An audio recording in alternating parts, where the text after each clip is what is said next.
Fellas, you know Degree Cool Rush deodorant, right? Well, last year they changed the formula, and guys were mad about it. One dude even started a petition. So guess what? Degree heard us, admitted they messed up, and brought the original Cool Rush scent back exactly how it was. And it's in Walmart, Target, and other stores now for under $4. So grab some and remember why its cool, crisp, and fresh scent made it the #1 men's antiperspirant for the last decade. Degree Cool Rush is back, and it smells like victory for all of us. Hey, Fidelity. What's it cost to invest with the Fidelity app? Start with as little as $1 with no account fees or trade commissions on U.S. stocks and ETFs. That's music to my ears. I can only talk. Investing involves risk, including risk of loss. Zero account fees apply to retail brokerage accounts only. Sell order assessment fee not included. A limited number of ETFs are subject to a transaction-based service fee of $100. See full list at fidelity.com/commissions. Fidelity Brokerage Services, LLC, member NYSE, SIPC.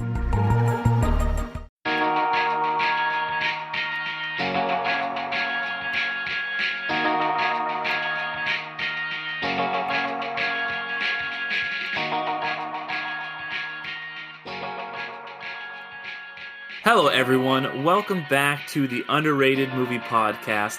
This is a podcast where we discuss films that are underrated, underappreciated, and ones that have gone under the radar and passed most people by.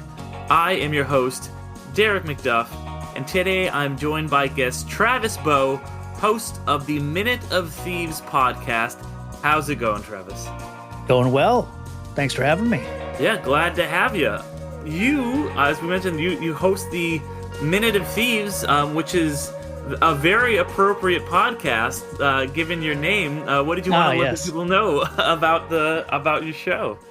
Yeah, so I don't know if all your listeners have heard of the Movies by Minutes sort of genre or format of movie review podcasts, but it's a Movie by Minutes podcast where I go through the movie Robin Hood, Prince of Thieves, 1 minute of screen time per episode, talking about all the everything on screen, everything kind of behind the cameras.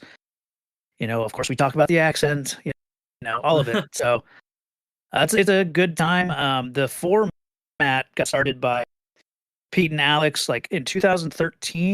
They started Star Wars Minute just as a way to, they wanted to do a show, a podcast about Star Wars, but at the time there were only 6 movies, and so they were like, how do we stretch this out so we do have more than 6 episodes? So at a certain point they got to it dawned on one of them to like, hey, what if we cut the movie into small pieces and just talk about each thing, like get kind of granular with it. So that's where the format kind of started. And I did Watchmen Minute several years ago, so that's a completely finished project that's all available. But yeah, now I'm doing Minute of Thieves. So yeah, and you guys just got started. I've recorded an episode. It won't be up for a while. I got a minute I requested getting Alan Rickman in there, so because had a lot of fun talking about him.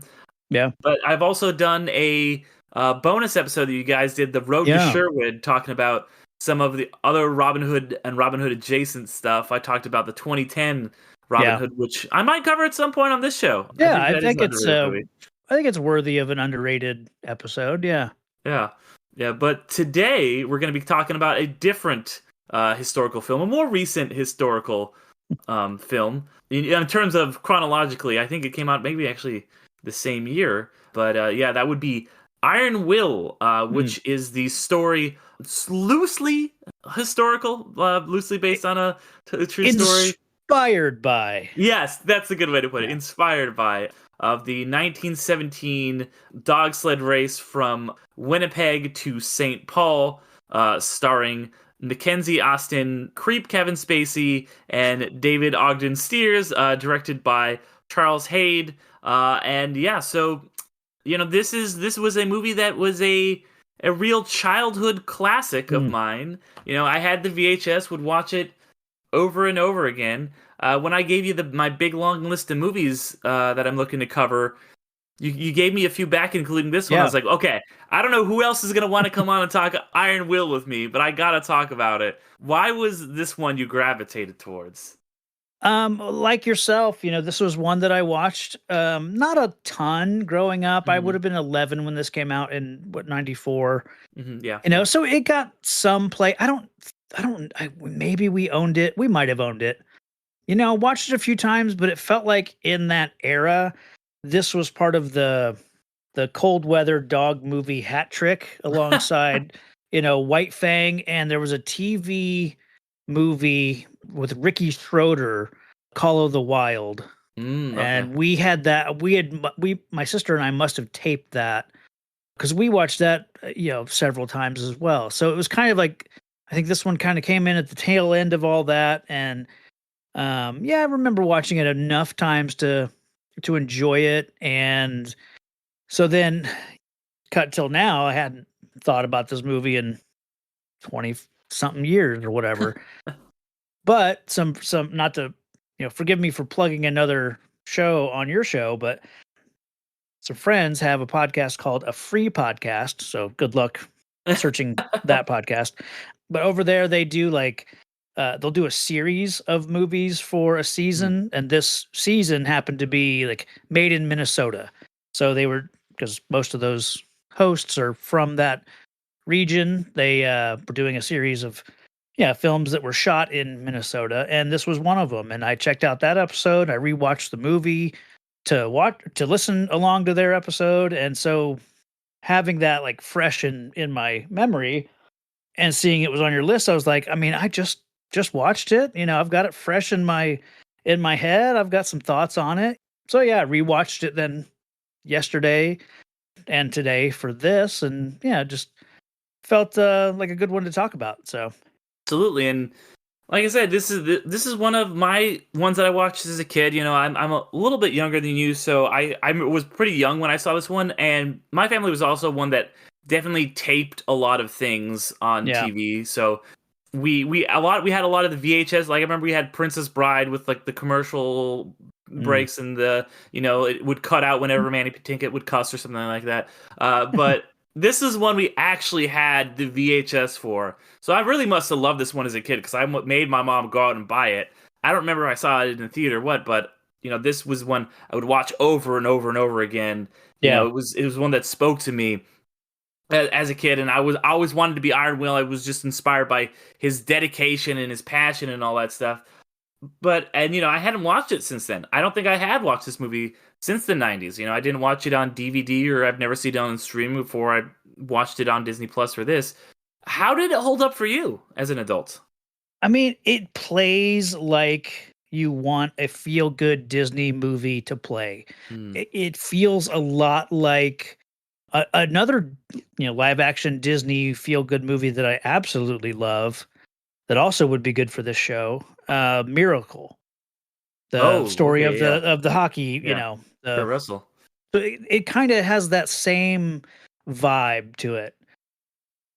Just an underdog story, that everyone loves. So it plays really well. I've now, having rewatched it now twice in the past 2 months or whatever, it still held up on this viewing.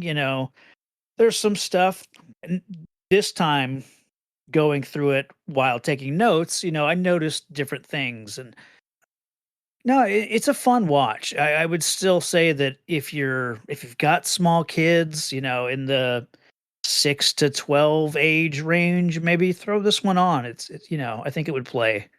Yeah, and I like the comparison that you brought to Miracle, because I feel like this kind of movie, it's a sports story, it's inspired by a real story. It's this kind of big story about dedication and all this stuff. This was a real Disney bread and butter kind of movie in the 90s, in the 80s, 90s, and into early aughts. And I was thinking about this a lot in preparation for anybody who's not aware. I just did a panel at WonderCon on the death of the mid-budget movie, right? And this I feel like is exactly in that wheelhouse, right? This is like Miracle, is one of those movies that gets made somewhere in the, if you adjust for inflation, probably about $30 to $80 million, somewhere in that range. And then this one didn't explode at the box office, didn't set the world on fire. Obviously, that's why we're covering it here on underrated. Stuff like Miracle's a lot more popular, but it still did well enough. And Disney would just pump these things out. And fast forward to nowadays, right? You have another of those Disney movies. You have like Miracle, like this one. You have this is less of a star. He didn't really go on to do anything, but how Kurt Russell led Miracle in Young Woman in the Sea. You have that historical, inspiring, true story it's about the first woman who swims the English Channel. She's played by Daisy Ridley. It's a movie that is made for that kind of mid-budget. It's not really based on an IP other than somebody's life. And that's the kind of movie that would be a really big, like Disney would put a huge promotional campaign around in the 90s, would go out everywhere. You'd see, all your friends would be talking about. And then it just kind of got unceremoniously dropped onto Disney Plus. And they didn't even try to, do a marketing campaign or anything for it. Yeah. And in that movie, interestingly, it was supposed to only go to Disney Plus, and then it was popular enough that it basically got a incredibly limited release, essentially just to qualify for awards. I think it was gonna not even get that until people were like, "No, this is really good. You should release it." And they were like, "Okay, we'll put it out in like the smallest amount of theaters." Whereas back in the day, this would have been like, this is the quintessential Disney film. But nowadays, Disney films are just big franchises and stuff like that. Yeah, it seems like if they don't see the potential for whatever, to be a legitimate blockbuster, it doesn't seem like they devote the time or energy, and that's not just Disney. I mean, that's anything now. Yeah, it's got to be, it has to appeal to the widest possible audience. It's got to break the box office. It's got to break records. And that's an interesting. I'd be interested to check out that panel. Was it recorded or is it available? Okay. It's up on YouTube. There's also the audio version on here. Yeah. You can watch the video on Spotify if you're listening on Spotify. So because you're right. I mean, there's so much good content out there that is just sort of middle of the road, and but it may not star, whoever, like, and enter big name here, whatever. But but I thought that, speaking of like stars and stuff, I thought Mackenzie Austin, the lead actor in this, I thought he was really good. And like, there's scenes where he gets real emotional, after his dad dies. He's one of the many, character actors I know. So it's like, oh, that's Jack's dad from Lost, yeah. Well, and he was Kate's boyfriend in Lost. Yes, in that episode where she's like breaks into the vault or whatever and steal his plane, which is like, shows he's still a working actor. He's still around, showing up, but he never really blew up. Like, to the fact that like one of his biggest credits is Kate's boyfriend in one episode of Lost kind of shows what happened to this guy. I thought he was phenomenal. I'm kind of surprised that he didn't really go on to have more of a career after this. There's a funny movie he did in maybe the very early 2000s, if not late 90s. It's called The Mating Habits of the Earthbound Human. It's got him and Carmen Electra as the leads. And it's just he's playing just kind of this normal, run of the mill guy who gets this insanely hot girlfriend, Carmen Electra, and they end up getting in a relationship together, and just the struggles of like, this normal guy dating a very hot woman, how does he keep her? But then she gets pregnant, and it literally does, like, because it's called The Mating Habits of the Earthbound Human.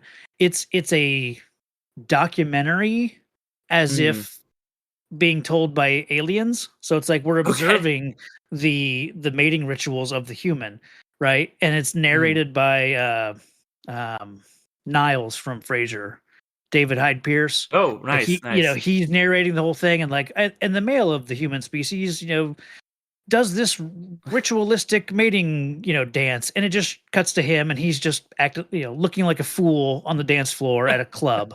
So it's taking that sort of like the real world and showing it as if it's, this nature documentary. And then they do some really funny stuff with kind of breaking that wall of how to show a documentary about real life. I don't know. It's funny. I don't know if it holds up, but Okay. it's worth checking out. So Okay, I'll have to add that Yeah. one to the list. But yeah, I don't know that it's I don't know that it's underrated. yeah. I'm not the list of movies to cover. The list of Okay. movies that I'm going to check out at some point. Yeah, yeah. My ever growing Letterboxd Okay. watch list, which is Yeah. about 2,000 movies long at Yeah. this point. But Yeah. yeah, going back to this one, I love that you brought up that this movie was actually shot in Minnesota, because watching it, I could tell, and that's something that this movie may or may not have been actually shot in Minnesota if it was made today. But I remember watching it and being like, "Oh shit, they are in the cold. They are like this is Oh yeah. this is some cold shit." Like because I remember at the beginning there's a scene where they're like in a barn or something, and you can just see the actor's breath. I was like, this is 1994. There is no Aaron Sorkin Social Network faking that shit at this point. Yeah, right? there's no CGI hot breath, Mm-hmm. And I noticed throughout the movie, most if not all the principal actors, they are on dog sleds. Like they are. I'm sure some scenes for close-ups are probably on the back of a pickup, and they're doing those kinds of close-ups.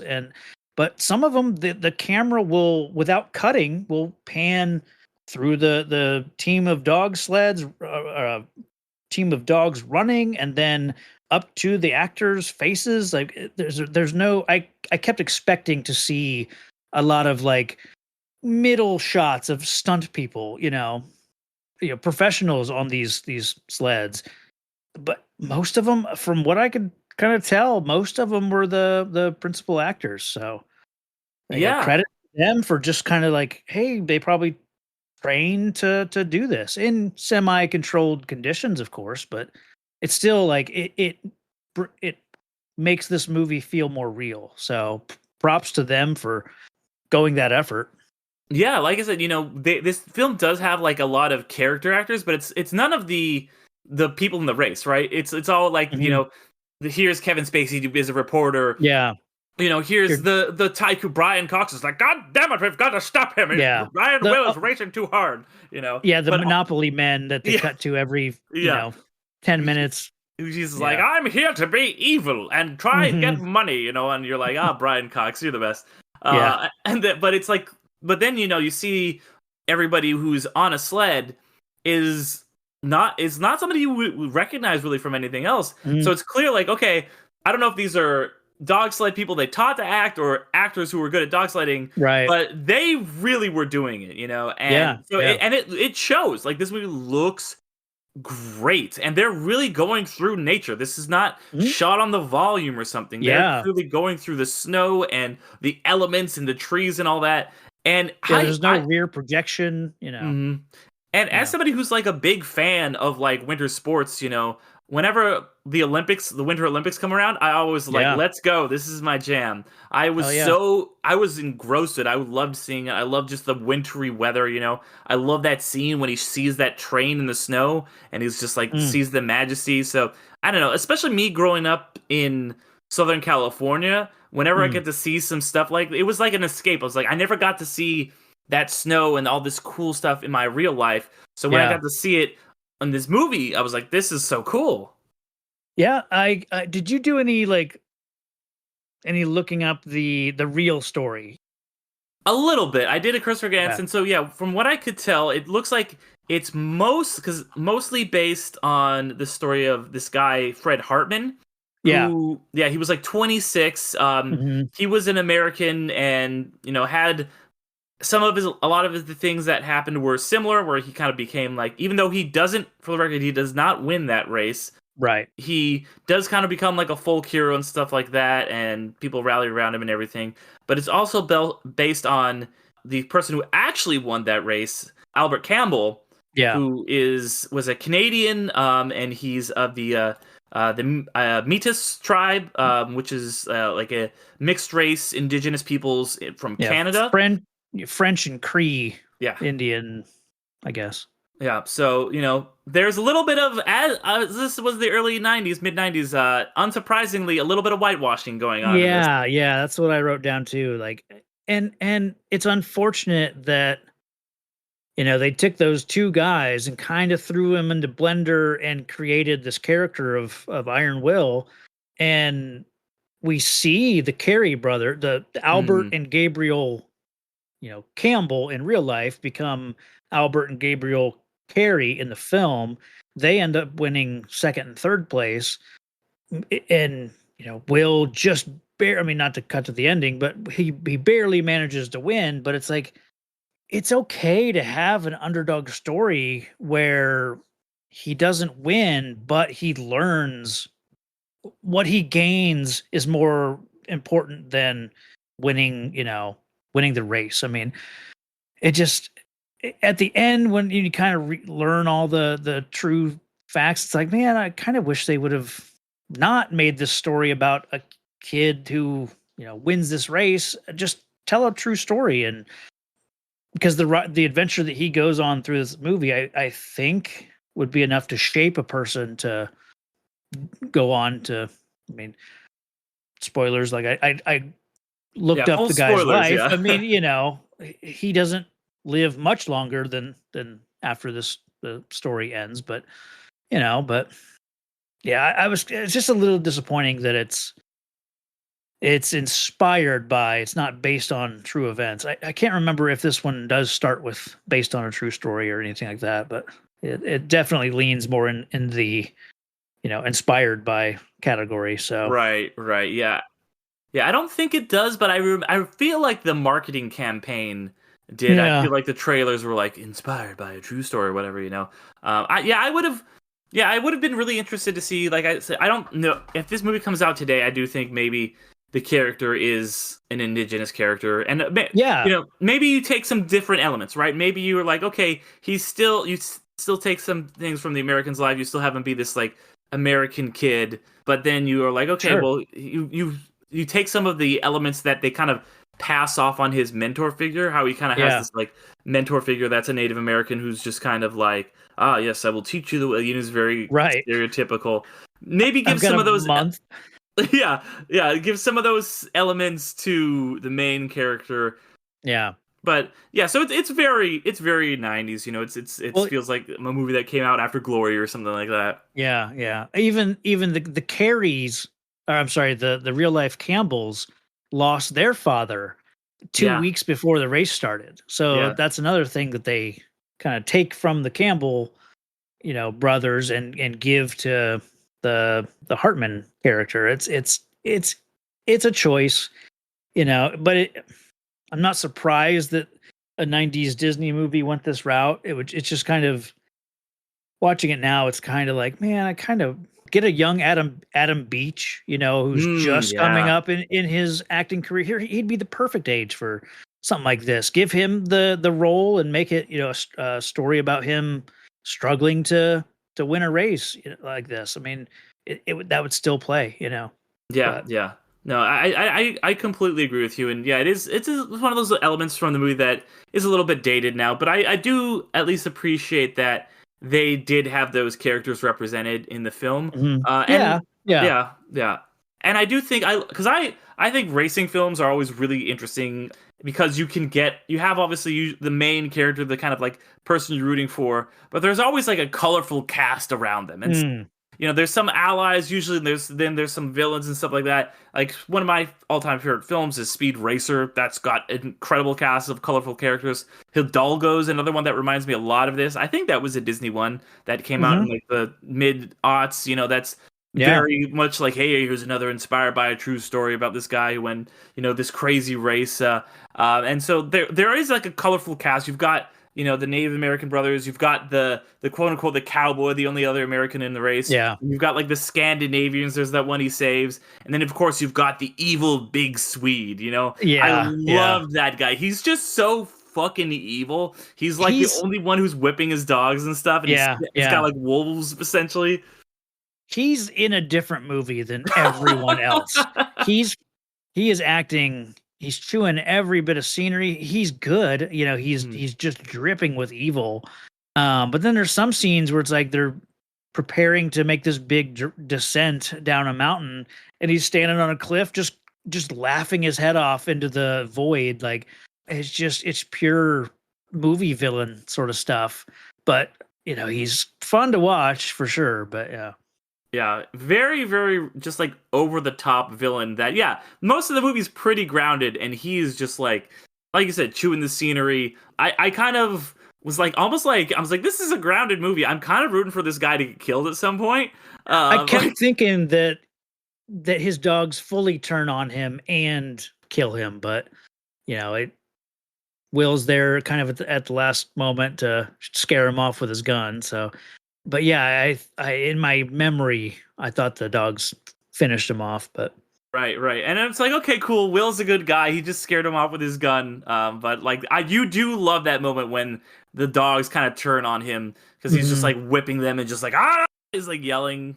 Yeah, I read that the whole whipping thing was one, like, this race, if anyone whipped their dogs, they'd be disqualified. Okay. There was a gentleman who I was reading this interview from I don't know how long ago, but I gather that this guy was in the movie. He's probably like an extra, featured extra sort of thing, and he was answering some questions and said some of the differences in like the real story and the film, and one of them was how he just goes crazy whipping his dogs, and that is something that was against the rules. So yeah, I mean, I'm at one point he even to another racer takes his whip and like whips the sled and like takes it out from under him, so the guy crashes and they just laughs maniacally. It's like Ben-Hur chariot racing kind of stuff, Yeah, that's a good way to put it.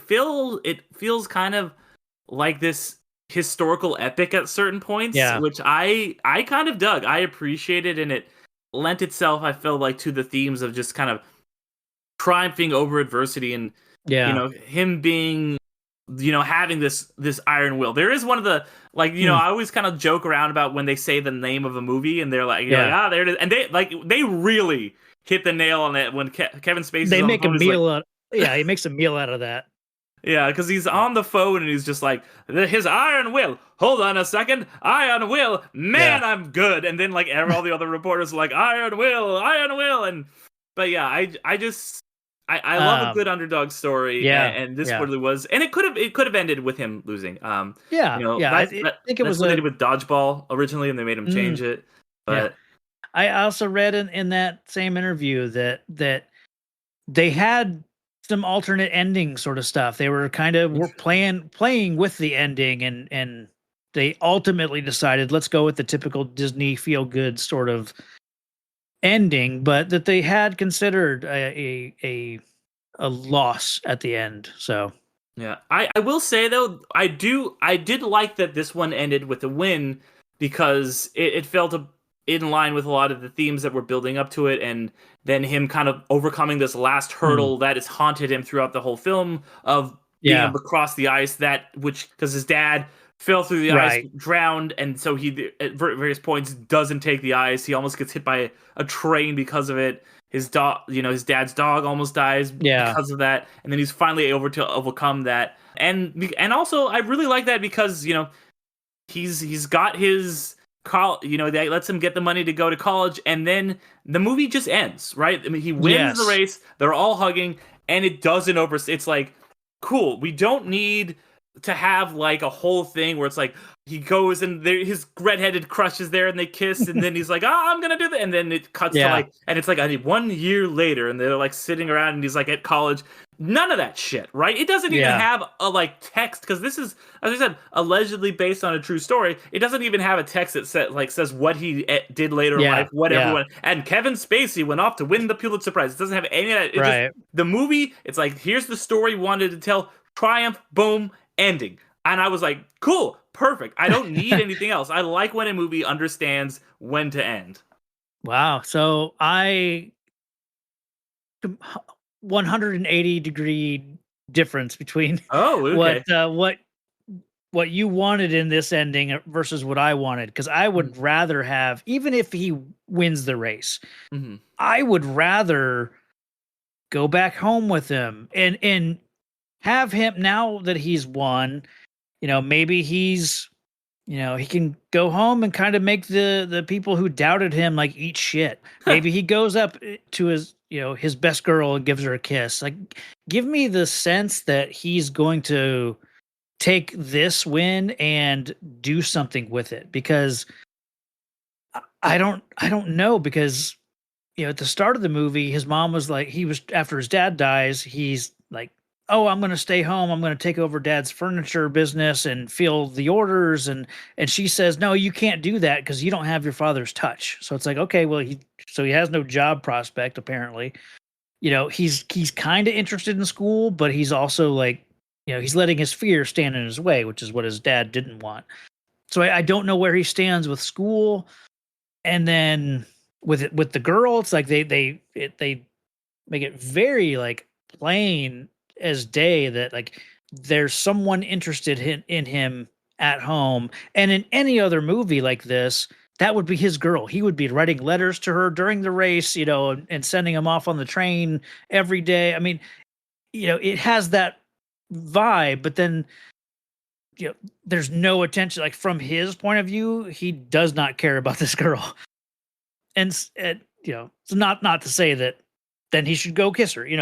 I don't want that. I'd rather get some sense at the end of this that he has experienced some growth.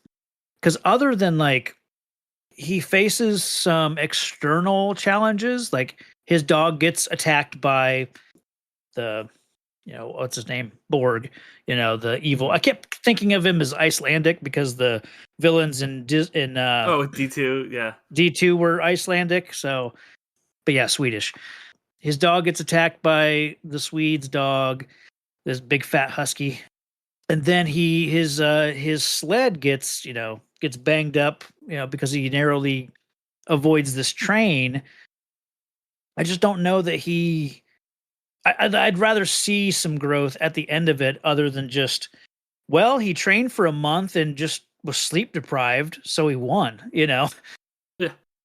And then the end of the movie, like I don't know. That's not the ending, I guess. That's not the victory that I would like to see for this character. I don't know.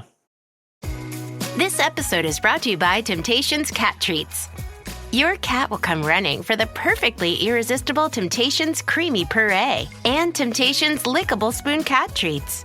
The best time to feed lickable cat treats to your cat is anytime. Feed by hand for a playful moment, in a bowl for a creamy treat, or as a topper to make mealtime fun.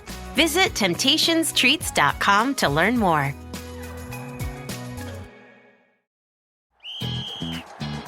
Hilton brings you new ways to stay. With experiences that let you capture the glory days. Introducing the Graduate Hotels. Each inspired by local college towns, these stays are always original and never boring. Get in touch with traditions all across the country and enjoy a stay that's a class above the rest. Book at Graduate Hotels with Hilton Honors Points at Hilton.com. It's a win-win. Hilton, for the stay.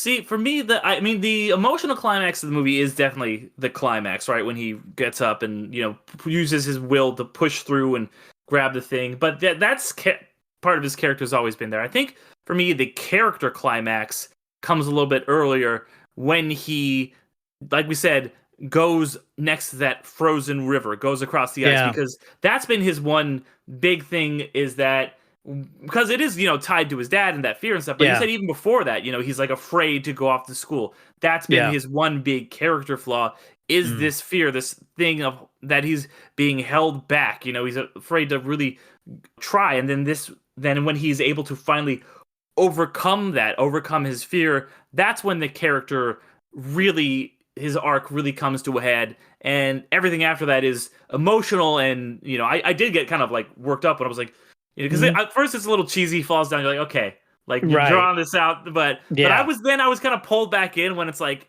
when they're about to catch him, like, just fucking go, you can get it. And like they say that little girl who's like, get up. I'm like, yes, fucking get up. When they all do the whistle, this tune that he's got. See, that's what I wanted. I want when he part of his return journey when he comes home. I want him to go to his dad's tombstone and say, like, I did it, Dad. And I want him to put that whistle on his dad's tombstone and say, like, I found my own tomb. He lost the whistle.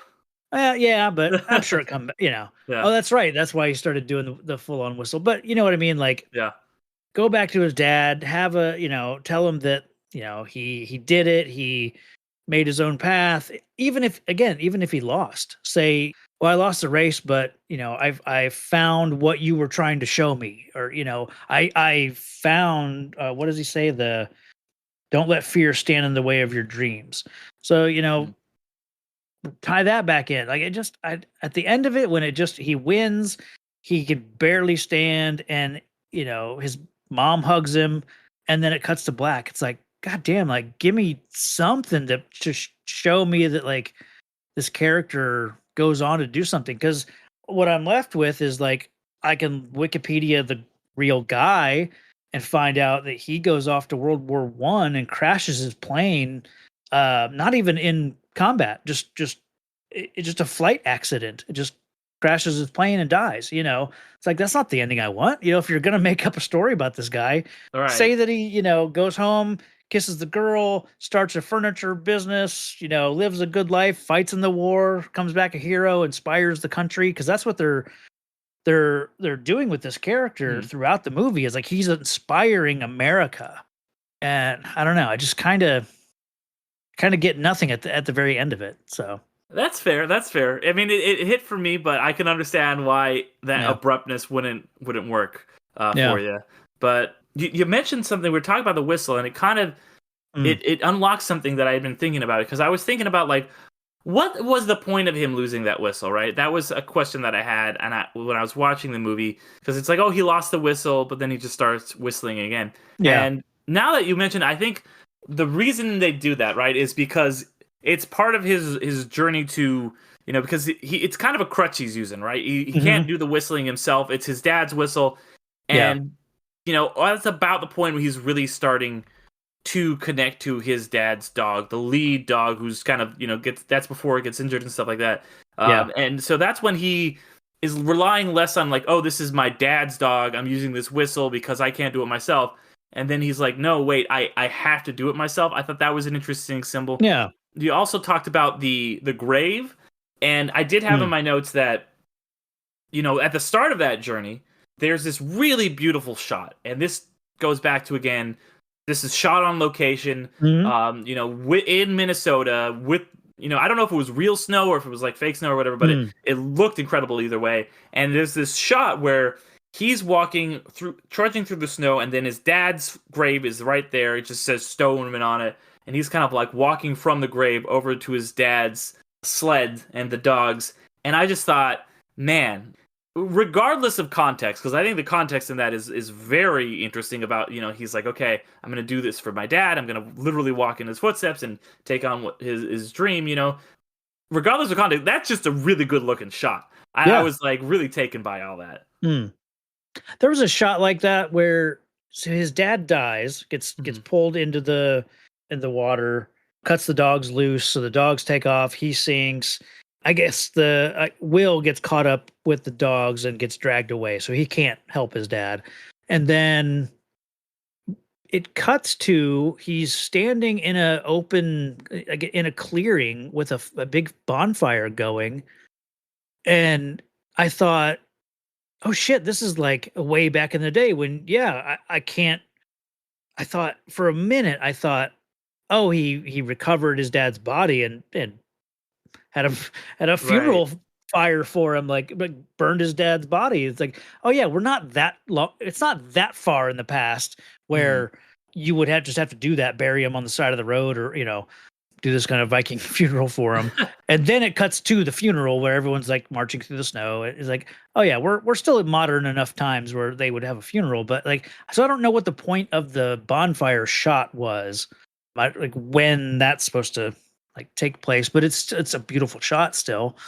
I don't know, it's just a weird throwaway moment sort of that I don't know what they were trying to tell us, but you touched on something. I don't want to get too far away from it because I'll forget to mention it, but you mentioned liking, race stories, movies about races. And I like that this one, it's not a literal like start to finish. Like they they run for a day, then they stop, and people are, having meals, having conversations. That's when the drama, you can have a little bit extra drama there. So I like this idea of this race that takes place over, I don't know what the time, frame for this whole race is. They're going 522 miles, but I don't know. Was this a week? Was this, 2 weeks? I don't have, any frame of reference that they don't really specify. But I like that this race takes, days and days, and that gives him opportunities to sneak off in the middle of the night to start his day a couple hours ahead of everybody. And that's kind of his whole plan, is just to go longer. Yeah, I really like that element too, because it makes it like, it is this physical thing, but like I said, it breaks up the story, so you have these moments that can happen between characters and stuff like that. So it's not all just one. It's not Mad Max or something, which I fucking love Mad Max, but like it is able to have, here's a beat, let's come back to these other characters while they're resting at the bonfire or whatever. Yeah. And I think it also makes it like, this is as much as a physical thing as it is a mental thing, right? Because you have to be so mentally tough to just kind of like keep going and doing this. And the reason, like you said, he wins is because he's just waking up earlier and doing more stuff than everybody else, sneaking off in the night. So he's just kind of putting in the hours, just sleep deprived, but he's like, okay, I'm just going to have his, once again, iron will and be more mentally tough and be able to be on that trail for longer than anybody else. And if you're racing longer, then that gives you a distinct advantage. Yeah. And the article I was reading said that Fred Hartman, he ran alongside his sled a lot more than some of the other competitors. So like that also gave him sort of an advantage. I mean, he still lost, but you know, I don't know. I wish they wouldn't have cut to the Monopoly guys so often. They cut to, David Ogden Stiers, Brian Cox, and the third guy. I have no idea, and they're just constantly like betting. At the start, it's like, oh, we can't let this boy race, and they're arguing, what's the harm? Let the boy have a day and then disqualify him. And then he starts to inspire David Ogden Stiers' character, J.W. I almost said J.W. Pepper, J.W. Harper. And, he gets won over by Will, and then he takes on a bet with Brian Cox's character. And then that just increases to the point where I guess Brian Cox's McTeague is so like dead set against losing this bet that he's recruited Borg to sabotage the kid. And, he even goes to Will and says, hey, I'll give you $3,000 if you drop out of the race. And that led me to think like there's almost a moment where he considers it. He asks him, when would you give me the money? And McTeague's like, if you say you'll drop out, I'll hand you $3,000 right now, So there's like a brief moment where it seems like Will is considering it. And that led me to think like, that's where the story kind of should have gone. Like make the hero fail at something. Because in a lot of movies, they have to own up to something bad that they did, and maybe people find out and get let down that he considered or almost took this deal, but then he has to win back their affection. Like, I don't know. It just feels like there's no, he's almost what's the term I just heard? Damn it. What is it? It's like just a perfect, it's not a Mary Sue, although it's kind of the same thing. It's just a moral ambiguity, perfect example of like he has no flaws, that sort of thing. But it'd just be nice to have like something that maybe he considers it longer than half a second. But I don't know. Yeah, I will say he's not the most complex character.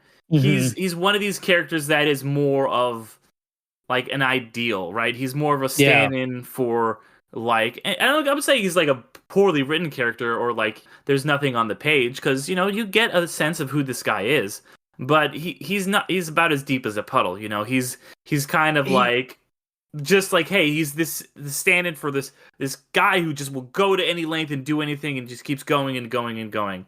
And yeah, maybe if they did have like, a more of a midpoint crisis of faith for him, it would have been more interesting. I could see that. He's Golly G personified. Yeah, yeah. Can we talk about the elephant? Yeah, go ahead. God damn it. Kevin Spacey is so good in this movie. Yeah, he really, and it's a bummer because the episode before this just talked about A Bug's Life, and I like didn't realize oh shit, that's two like 90s Kevin Spacey Disney movies where he's really good in both of them. But yeah, go on. I mean, just I do not get sick of like him playing this character, this like fast talking newspaper, that sort of character is perfect for him.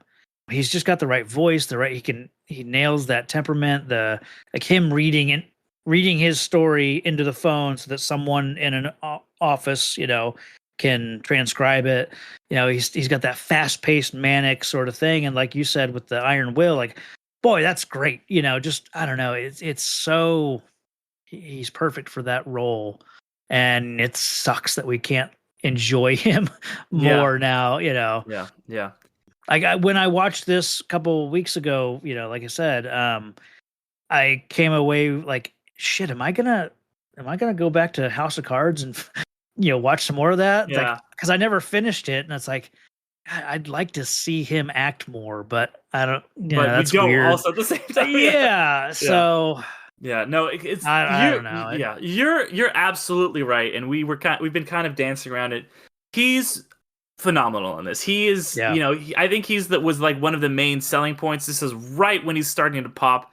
This is the year before he gets his Oscar win, and yeah, this is a real tailor-made role for him, where he's just kind of this likable but slimy guy at the same time. He's like, I'm a newspaper reporter, and it's like clear that he's like. He's, at first he's like, he can sort of see something in this kid, but he's like, hey, it's just a means to an end. He's a writer, but he doesn't really give a shit about writing. He doesn't, everyone's kind of like ribbing him about like not having a heart and being spineless and stuff. And that's where you see, like, I think that he goes on the more interesting journey because he's inspired by Will, who has not a completely flat arc, but he doesn't, he's still the inspiring person at the beginning and the end. And you see, he's kind of a personification of someone who sees this great endurance, this will, and is just really changed by it. And it's slow, sure. Like we talked about how there's a couple times when it cuts to the bureaucrats or whatever, and you're like, all right, we don't need all this. I don't think there's ever really a moment of that when Kevin Spacey is like doing his writing thing, and he's like, there's that scene towards the end when he's writing, and he's just like, I forget exactly what the line is, but he's talking about that he has never really had this passion before when it comes to telling this guy's story. And, he's getting inspired in his writing. He's like, at first it's just like, this is going to be, this kid's a gift from the gods. He's eating fruitcake, whatever. I'm just it's just a story that I can tell. He's just obsessed. Yeah. He's obsessed with trying to get his stories further up in the, he wants to be cover story, and he's frequently disappointed that he's buried in like the third or fourth page. But there is a change in him, once he's, like you said, once he's on this adventure with him, and he grows. I almost wish there's a version of this story where he's the main bad guy. Get rid of the bureaucrat characters and make him kind of the more sinister kind of character, because there's even that moment where he sends one of his guys to Will's house, out in the middle of South Dakota. He sends them there to like find out about his family, and there's a moment where Will, he blows up, he attacks Borg, almost puts a gun in his face, and then punches Harry, Kevin Spacey, and says like, you leave my family out of this. So there's elements here of like, you could turn this where he's manipulating things. Maybe he's the one that's like, hey, I've found out about your family's farm problems. I can make that go away if you drop out of this, right? Like make it so that maybe he's the bad guy and he wants to write the epic sort of story, but he's trying to manipulate events to make his stories. I don't know. Yeah. You know, I think that it's would be the more traditional approach. And Yeah, honestly, yeah. I didn't remember this movie super well, and I kind of forgot that he was in it until the Mm. credits started playing. I was like, oh right. And Mhm. then when he doesn't show up for a minute, like he doesn't show up for like Yeah. until about the we're really establishing things. The race is starting, Yeah. and I was like, okay, I was thinking he was going to be what you described. Like that was what I was Right. expecting, and he very much Yeah. goes a different route, which I Yeah. did appreciate. I did appreciate that they were Sure. like, we're doing something a little bit different. We're showing, because there are the evil guys, Borg and Brian Cox and all these guys who are just like in it for the money and are never, their hearts are never going to be changed, because there's always going to, as we have seen in real life, there's always going to be big evil people with a lot of money in the world. Yeah. Yeah. But then there are also the reporters. Reporters are a good thing. Sometimes they get Yeah. accidentally added to text message conversations and let us know things. Right. But yeah, Yeah. so yeah, like it's a bummer to say Kevin Spacey is really fucking great He's in this. really good in this movie. Yeah. Yeah. Yeah. I don't know. Any other elements that, or performances or anything else that you wanted to shout out? I don't really think so. I mean, it's a pretty straightforward movie. I mean, there's, Because I will say I did appreciate the cinematography. The cinematographer is a guy named William Wages, who I was like, oh, he's got to be done something. He doesn't even have a Wikipedia page. But also, I really dug the music in this movie. The music, I thought that the score by John McNeely was really phenomenal. And honestly, it was interesting because I was watching it, and the vibes it was giving me were very specific. And maybe part of it's because it's a 90s heartthrob with that like classic 90s floppy hair. But I was getting reminded really of Indiana Jones and the Last Crusade score. Okay. But specifically the beginning scene with with Indy. River Phoenix. Yeah. Right, exactly. When he's like kind of running around on the train, it had that same kind of Yeah. And interesting because I was like, this is the vibes I'm getting, and I kind of looked him up and I was like, what else has he done? And it's like the Young Indiana Jones Chronicles. It's like, okay, well maybe I was onto something there. That's funny.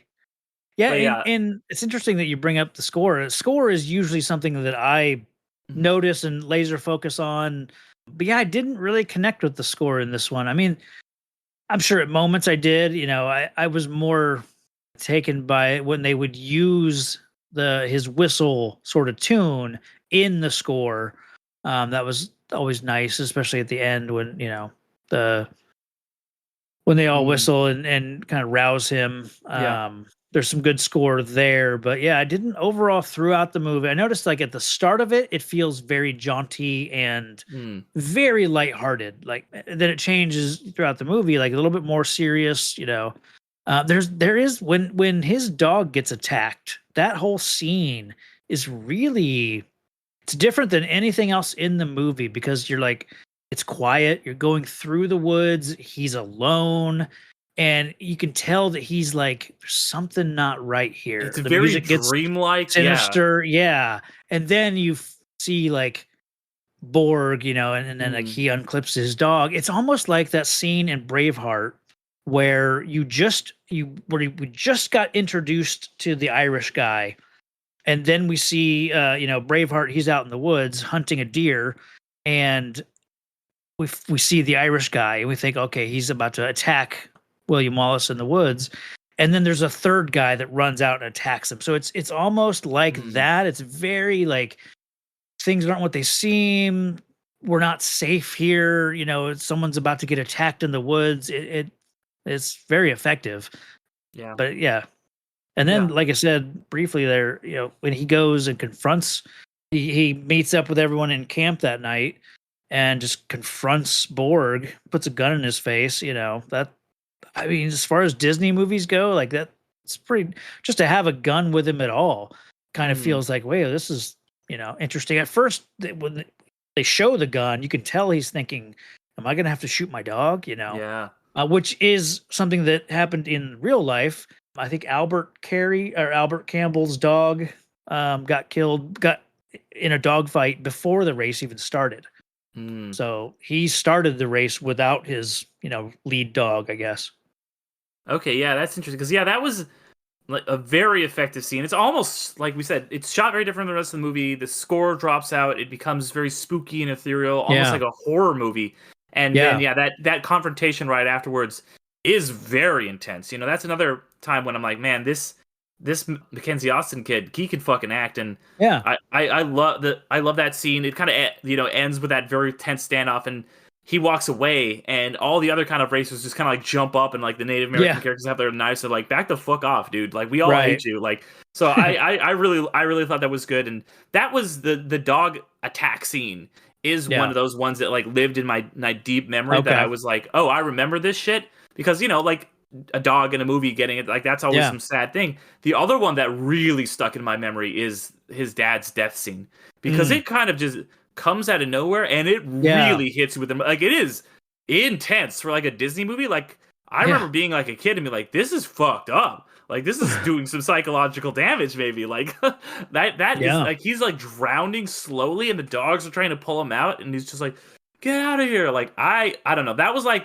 that. I don't know if you saw the movie Flow, but there's a lot of shit like that in it's the animated movie, just won Best Animated Feature, but that's another movie. It's like about animals, and like there's like a big flood and stuff like that. It was giving me like vibes of that throughout the whole movie. And so that was a scene that really stuck with me throughout the years. I think the scene that stuck out with me, like, I think each time I've watched it, is when, like, right after his dad dies and he goes into the barn, and every time I watched it now, I thought I always expect him to go to the barn with the intention of doing harm to Gus, because he's like angry and wants to take it out on this dog who failed. But he goes to the barn and he's very just like, you know, Dad's dead, Gus, you know, he's not coming back. And then Gus kind of but snaps at Will, and then Will comes back at the dog like, you know, why didn't you pull him out? You know, has like a really interesting scene with this dog. A lot of emotion, you know, just but yeah, I expect it to be like him going to the barn and to yell at the dog, or you know, something like that. But then, like I said, it's more emotional. And then when he snaps, then he does kind of fight back a little bit. And he prepares to, he grabs a shovel, and Ned's there to stop him and you know, calm him or whatever. But yeah, it's great scene. Yeah, and I love what Ned says to him too in that moment, because he's like breaking down, he's doing this, has this great performance, and Ned's like, it's not his fault, and it's not your fault either, you know, because that's never said. He never says like, I'm mad at myself, but he's like yelling at the dog, like, why did you save him? And you can tell like he's blaming himself just as much as he's, if not more than he's blaming the dog. That's the, you know, the subtext in Ned's like, you can't like blame yourself, and that's kind of the thing that he's struggling with throughout a lot of the movie that he's afraid of. So that really does a lot of heavy lifting, that scene, for the rest of the film, I found. But one last question before I get you out of here is, we talked about my love of racing movies and how much I love movies like Hidalgo. I think Speed Racer, like I said, would probably be my favorite racing movie. It was the first episode I ever did of Underrated way back in the day. Yeah. Do you have any other racing movies that are a favorite of yours? Out here, there's no one way of doing things. No unwritten rules. And no shortage of adventure. Because out here, the only requirement is having fun. Bank of America invites kids 6 to 18 to golf with us. For a limited time, sign them up for a free 1-year membership, giving them access to discounted tee times at thousands of courses. Learn more at bankofamerica.com/golf with us. What would you like the power to do? Bank of America. Restrictions apply. See BofA.com/golf with us for complete details. Copyright 2025 Bank of America Corporation.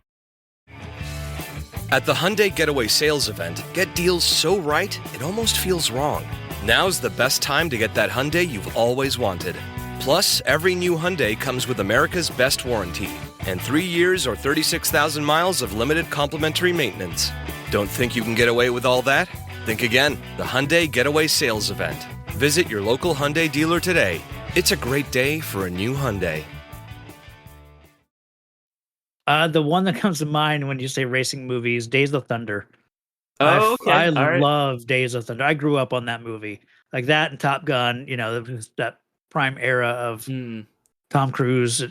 Yeah, that's kind of my go-to racing movie. Trying to think of like what else. It's, you know, none of the couple like F1 IndyCar kind of movies that have come out in the last 20 years have really struck a chord with me. What other racing movies are there? One other one I've covered on here, because I'm a love sports films, is what's it called?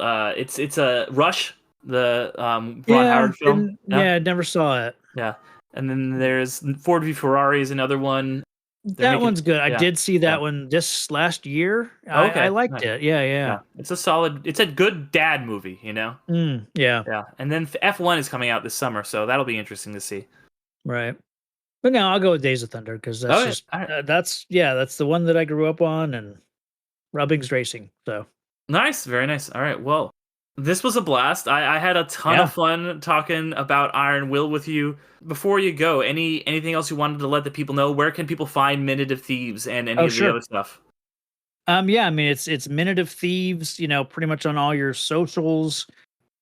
If you grew up with Robin Hood, Prince of Thieves, and you want to hear it broken down in great detail, come check it out and go to moviesbyminutes.com, because there are over, I think at this point we're at like 250 other podcasters are doing this format to probably to your favorite movie. Like I said, Star Wars Minute is on there, Indiana Jones Minute.